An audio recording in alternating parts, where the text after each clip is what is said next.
નવી રેસીપી જોવા માટે જેનુસ કિચનને સબસ્ક્રાઇબ કરો અને બાજુમાં આપેલ બેલ આઇકોનને જરૂરથી દબાવો. શું તમે પણ નવરાત્રિમાં વ્રત રાખવાના છો? તો આ ટેસ્ટી, એનર્જેટિક અને 10 મિનિટમાં બની જતી મખાણા ખીર તમે જરૂર બનાવી શકો છો.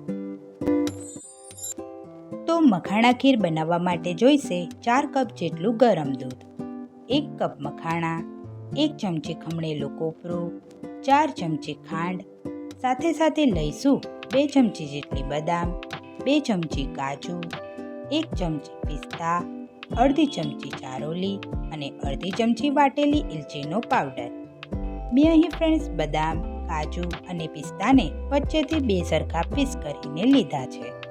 હવે આપણી બધી તૈયારી થઈ ગઈ છે, તો ફટાફટથી પેન તરફ જઈએ. સૌથી પહેલાં પેનમાં ઘી લેવાનું છે. અહીં આપણે ગેસની ફ્લેમને મીડિયમ રાખવાની છે. ઘી મેલ્ટ થાય એટલે તેમાં મખાણા નાખીને તેને ક્રન્ચી થાય ત્યાં સુધી રોસ્ટ કરી લેવાના છે. ફ્રેન્ડ્સ, તમને ખબર છે મખાણામાં પ્રોટીન, કેલ્શિયમ, આયર્ન અને ફાઇબર પુષ્કળ પ્રમાણમાં હોય છે, જેથી નવરાત્રિમાં મખાણાની ખીર ખાવાથી શરીર નબળાઈ અનુભવતું નથી. અહીં આપણા મખાણા શેકાઈને તૈયાર થઈ ગયા છે.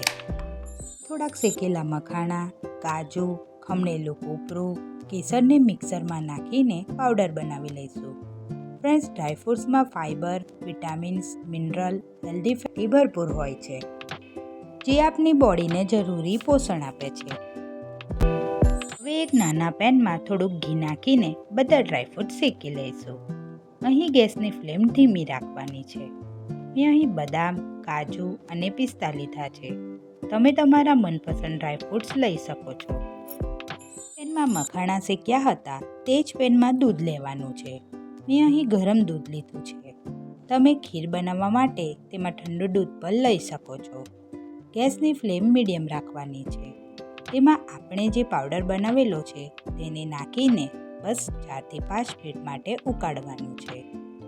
પછી તેમાં ઇલચી પાવડર અને ખાંડ નાખીને બરાબર રીતે મિક્સ કરી લઈશું. ફ્રેન્ડ્સ, આપણે ગુજરાતીઓ ખીર બનાવીએ અને તેમાં ચારોલી ના હોય એવું તો બને જ નહીં. તો તેમાં જશે ચારોલી અને ઘીમાં થોડાક રોસ્ટ કરેલા ડ્રાયફ્રૂટ્સ.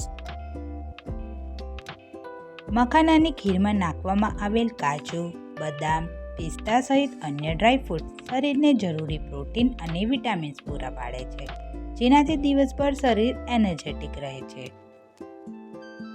નવરાત્રિમાં મખાણા ખીર ખાવાથી મખાનામાં રહેલ ફાઇબરના કારણે લાંબા સમય સુધી પેટ ભરેલું હોય તેવું લાગે છે, જેના પરિણામે ઉપવાસ વખતે ભૂખ ઓછી લાગે છે.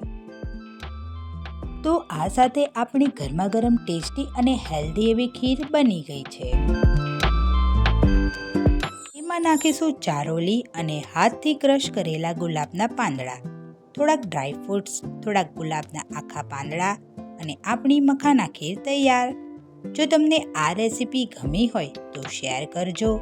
આપણે મળીએ નેક્સ્ટ વિડીયોમાં. ત્યાં સુધી બધાને મારા જય ગણેશ.